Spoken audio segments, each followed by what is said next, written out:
What if everything you thought you knew about one of the world's oldest civilizations was just the surface? What if a nation with more than 3 millennia of history quietly reinvented itself, not out of weakness, but out of calculated strategy? A country that didn't vanish, didn't collapse, didn't surrender to time, it simply shed its skin and emerged under a different name. The question burning at the center of all of this is, why would a people with one of the most glorious pasts on earth choose to walk away from the very name that defined them? That's exactly what we're going to unpack today. We're going on a journey through towering empires, catastrophic invasions, religious revolutions, and one of the most deliberate acts of identity reconstruction the modern world has ever witnessed. This isn't just history. This is the anatomy of a civilization that refused to die. And before we go any further, if you're the kind of person who's fascinated by the hidden chapters of human history, hit that subscribe button right now and drop a comment below telling us which lost or forgotten civilization you want us to cover next. The community decides. Now let's get into it. Picture a vast stretch of land cradled between jagged mountain ranges, relentless desert winds, and some of the most traveled trade corridors in the ancient world. But along those roads, it wasn't only silk, spices, or gold that moved from one hand to another. Something far more powerful traveled those routes: identity, ideology, and the raw energy of civilizations colliding and reshaping one another. That land is the Iranian Plateau, and for thousands of years, it served as the beating heart of human ambition. To truly grasp how this story unfolds, we have to rewind all the way back to the second millennium before Christ, a time when the Indo-Iranian peoples swept across this plateau as nomadic tribes. These were not isolated desert wanderers. They spoke Indo-European languages, part of the same vast linguistic family that would eventually give birth to Latin, Greek, Sanskrit, and even the Romance languages spoken across Europe today. The connection is undeniable. In Old Persian, the word for mother was madar, and the word for father was pida, linguistic echoes that resonate unmistakably in Latin's mater and pater. These weren't coincidences. They were proof of a shared ancient root, a common human thread stretching across continents and centuries. And crucially, this language had absolutely nothing to do with Arabic. That distinction matters enormously, because even today, millions of people confuse Persian culture with Arab culture. They are entirely different civilizations, with different languages, different mythologies, and different historical trajectories. Among all the peoples who settled across this plateau, two groups rose above the rest: the Medes and the Persians. The Medes planted their roots in the northwestern regions of what is now modern Iran. They were sophisticated, militarily formidable, and politically shrewd, quickly establishing themselves as the dominant power in the area. The Persians, meanwhile, moved further south into a region historically known as Pars, the very name from which the word Persia would be derived. It was a fertile, strategically positioned land, but at this early stage, it was far from the epicenter of regional power. Nobody watching these two groups in those early centuries could have predicted what was coming. Nobody could have foreseen that it would be the Persians, not the Medes, who would one day cast their shadow over half the known world. The name Persia at this point was little more than a geographic label, a way to describe one corner of a complex and fragmented region. The Medes held the real power, and they built the first significant empire to emerge from this part of the world centuries before Persian kings would be received in foreign courts or immortalized in foreign texts. But history has a way of upending every assumption. Somewhere in those highlands and river valleys, a child was born whose vision would crack the existing order wide open. A man who looked at the fractured tribes around him and saw not division, but untapped potential. A man named Kurosh, known to the wider world as Cyrus the Great. Before Alexander of Macedon ever dreamed of conquest, before Napoleon mapped his campaigns across Europe, before Genghis Khan rode across the steppes, there was Cyrus. And what made him extraordinary wasn't merely that he conquered, it was how he conquered.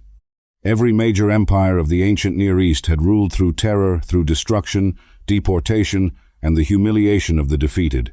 Cyrus did the opposite. He built his empire on something radical for its time, the principle that loyalty, earned through respect, is more durable than loyalty forced through fear. After defeating the Medes and unifying the Persian tribes, Cyrus didn't pillage or erase the cultures he absorbed. He founded the Achaemenid Empire, a political structure unlike anything the world had seen. He preserved local religions. He funded the restoration of temples destroyed by previous conquerors. He allowed subjugated peoples to keep their customs, their gods, and their sense of dignity. To the Jewish people exiled in Babylon, he wasn't an invader, he was a liberator, celebrated in the Hebrew scriptures. To the Babylonians, he wasn't a foreign king, he was a restorer, welcomed as the chosen representative of their own god Marduk.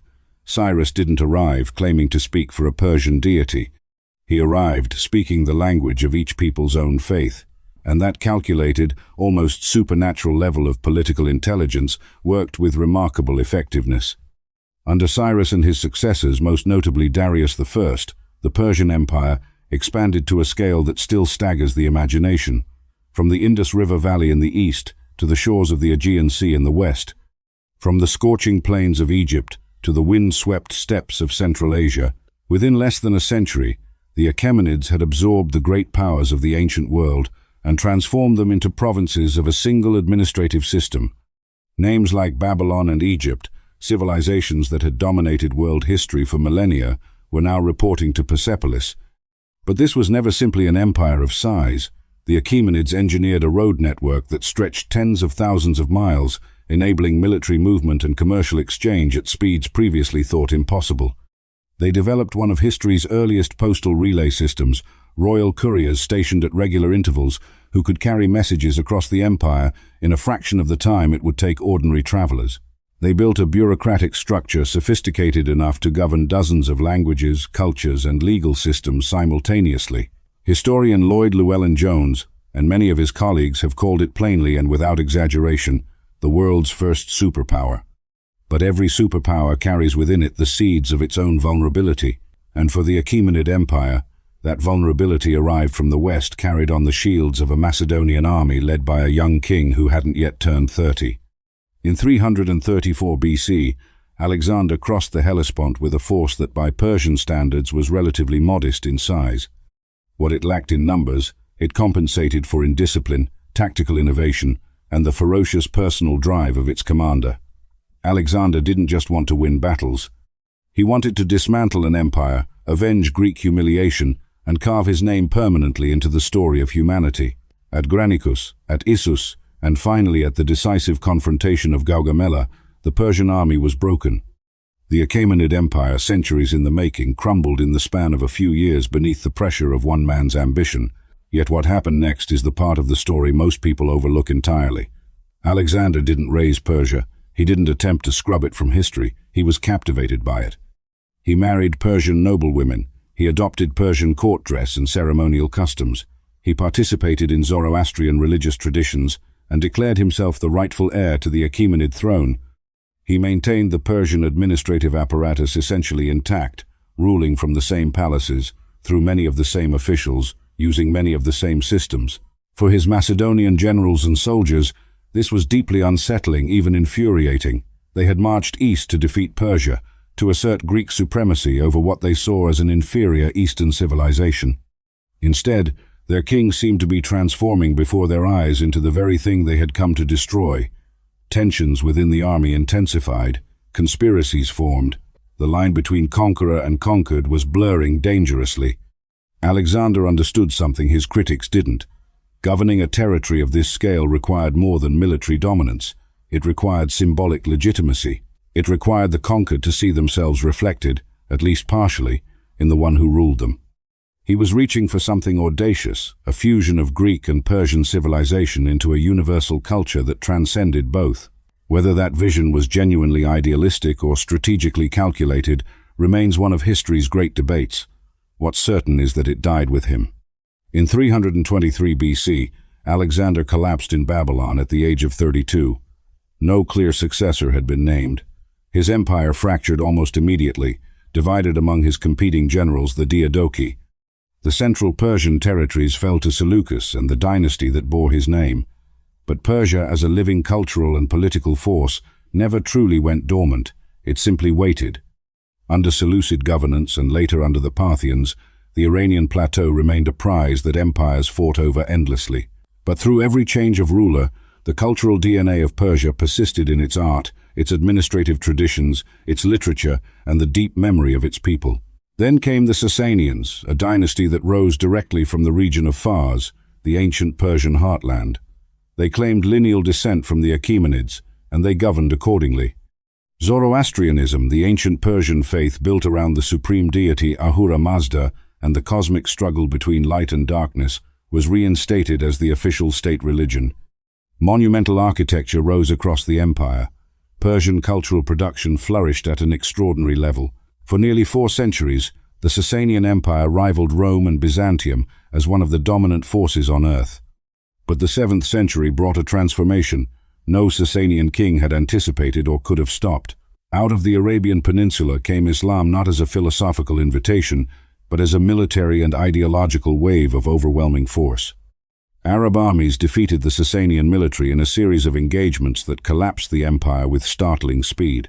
Within decades, the political structure that had defined Persian civilization for centuries was gone. Arabic displaced Persian as the language of administration and religious observance. Zoroastrian temples were replaced by mosques. The old world gave way to a new one. And yet the Persian soul survived. It didn't resist Islam so much as it absorbed it, filtered it, and gave it back to the world in a distinctly Persian form. Persian scholars became the intellectual backbone of the Islamic Golden Age. Persian poets wrote verses that would echo through world literature for 1,000 years. Persian administrators ran caliphates that were nominally Arab in leadership but Persian in sophistication. The civilization bent, but it did not break. Over the centuries that followed, the region moved through the hands of Turkic dynasties, Mongol conquerors, and local Persian rulers in an almost continuous state of turbulence. The Buyids seized Baghdad itself, the symbolic heart of the Islamic world. Then came the Seljuks, reshaping the political landscape of the entire Middle East.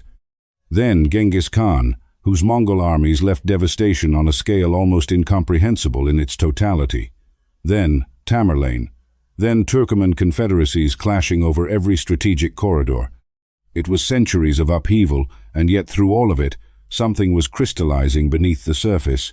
A Persian identity that was now Muslim in faith, but distinctly non-Arab in spirit, in memory, and in cultural ambition.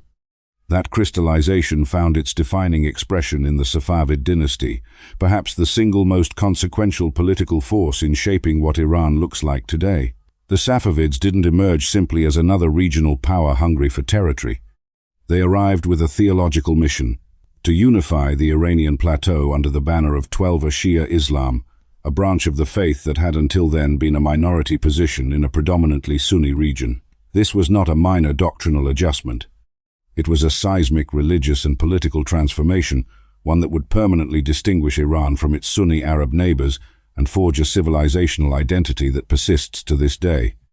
The Safavid enforcement of Shia Islam was anything but gentle. Religious minorities faced systematic pressure. Sunni scholars were expelled, marginalized, or forced into conversion.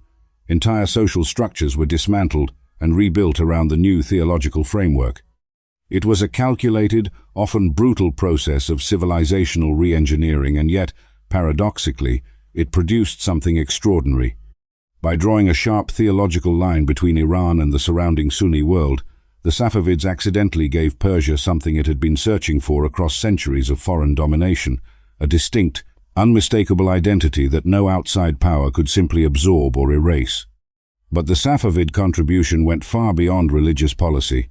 Under their patronage, Persian art reached heights of refinement that still leave scholars breathless.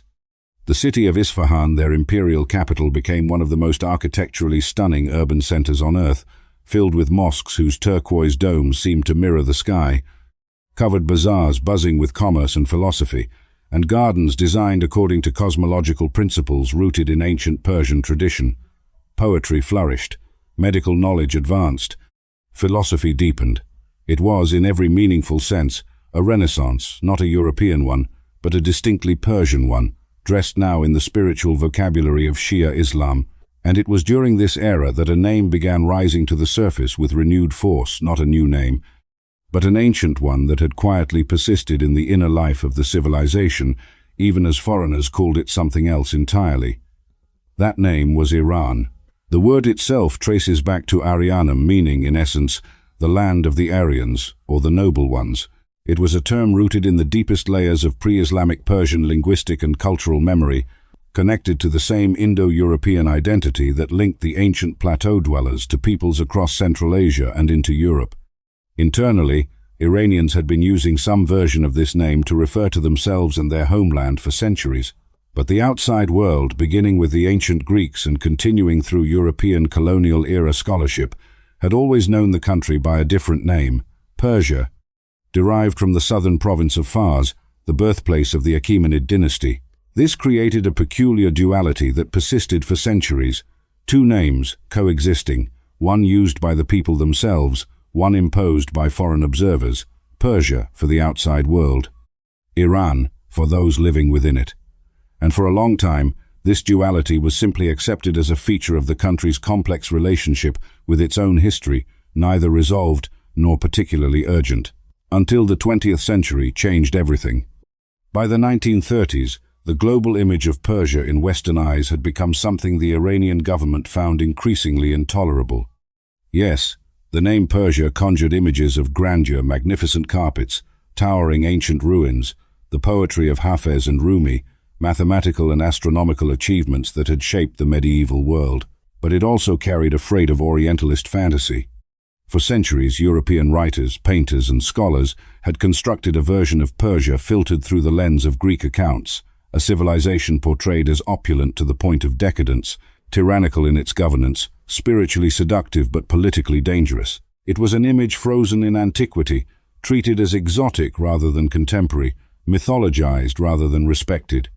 Into this context stepped Reza Shah Pahlavi, a monarch with a sharp modernizing agenda and an acute sensitivity to how his nation was perceived on the world stage. In 1935, he made a move that was as diplomatically precise as it was symbolically loaded. He dispatched a formal circular to every foreign embassy operating in Iran, making a straightforward but consequential request that the country be referred to internationally by the name its own people had always used, Iran. This was not a bureaucratic adjustment, it was a declaration. By choosing Iran, a name drawn from the civilization's own ancient linguistic roots, rather than from a Greek provincial label, Reza Shah was asserting something powerful, that his country would define itself on its own terms, not through the vocabulary of those who had observed it from the outside. It was a rejection of the Orientalist gaze, a push toward modernity, and a reclamation of sovereign identity, all packaged into a single word. But the decision was not universally celebrated. Inside Iran itself, a significant portion of the intellectual community and general population reacted with something between unease and outright grief. For these Iranians, the name Persia wasn't a colonial imposition, it was a badge of honor. It was the name under which Cyrus had liberated nations, under which Darius had built roads that connected the world, under which poets had written verses that outlasted empires.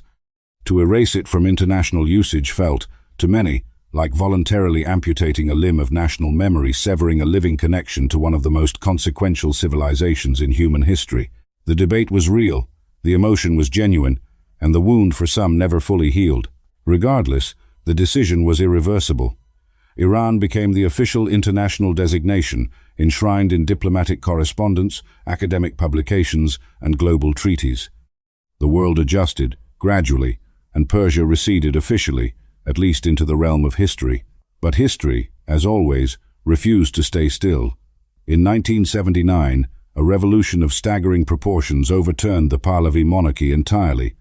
Ayatollah Ruhollah Khomeini led a movement that was simultaneously anti-imperial, theologically driven, and politically transformative on a global scale. The Islamic Republic of Iran was established, fundamentally altering not just the country's internal governance, but its entire relationship with the Western world. Diplomatic ties collapsed.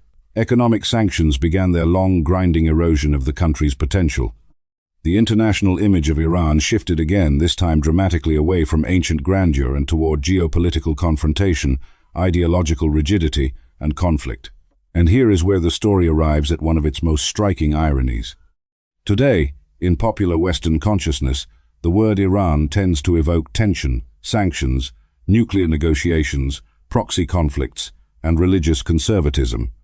While the word Persia, the very name that was officially retired, has quietly accumulated a kind of romantic nostalgia, it calls to mind lost magnificence, the grandeur of Persepolis, the mathematical precision of Persian astronomy, the transcendent imagery of Persian poetry, a civilization that stretched from Egypt to India and governed with a sophistication the ancient world had never previously witnessed.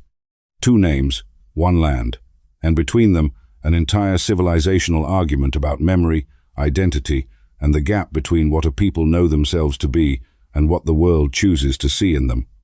The tension between Iran and Persia isn't merely linguistic, it's a window into one of the most enduring and universal human struggles, the battle to control your own story when the world insists on writing it for you. Because that's ultimately what this entire journey has been about, not just a country changing its name, but a civilization ancient, layered, invaded, reinvented, and endlessly resilient, fighting across millennia to remain the author of its own identity. The Achaemenids built it. Alexander admired it. The Arabs transformed it. The Safavids reimagined it. And through every single one of those upheavals, something essential persisted. Something that no empire, no invasion, and no diplomatic circular could fully extinguish. If this kind of deep historical storytelling is what you're here for, make sure you're subscribed so you never miss an episode. We go to places most history channels don't even know exist. And leave a comment below. Which civilization do you want us to explore next? The one with the most votes shapes the next video. We'll see you there.